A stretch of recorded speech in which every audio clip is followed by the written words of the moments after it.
Paglabas ko kinabukasan nakita ko yung Larian ba, samanting sa akin. Hindi, nung gabi, inunahan na ni Kelio. O nakita ko yung uboy. At pakilala. Aba, kinabukasan ng gabi, si Larry, hindi na gabi-gabi na, basta wala yung biyahe na roon. Oo. Kasama si Andy, yung kapitbahay nila sa Kagulon.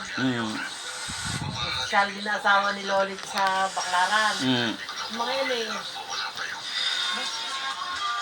Pero may, nakilala kami ata niya ng November. February. Sinagot ko na. Kasi lagi na sa akin boarding house sa Cristobal eh. Boy, yun ni kinasalang kami. Pagkabilis.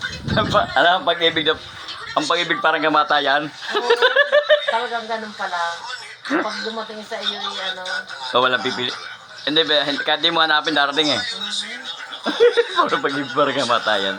Bago pa kami nagbibiroan, sasabihin mo sa akin, ako naman na hinanap mo, ikaw yung nagpito sa kabuya ko. Gusto ko na ako ni Oswald at gano'n na lang.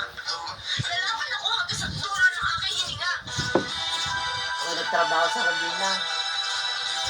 Lalabas ko ng, paglalabas ko ng gate, ginaro na. Sinusundo na kayo?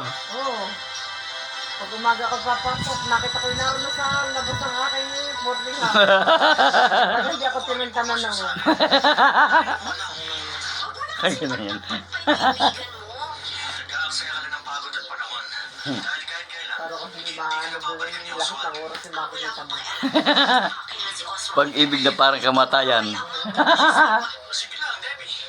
Mahala ka kung gusto mo magmukhang tanga. Eh, dito na ako tanga. Basta, hindi Talaga napunta pa yun dito, lakad lang no. Ang layo po ng kabuya, ano? never siya magpunta. Tapos hindi ako yung uwi. Dati ako sa Tanawan. Sabi nun, kailan ka babalik? Sige sa makalawa. Ganun lang sabi ko. Pagkatapos sa Tanawan, binaro na nakabang na. Talaga nagtyaga. Basta-basta susubos, Debbie. Gagawin ko lahat upang siya'y maiwas.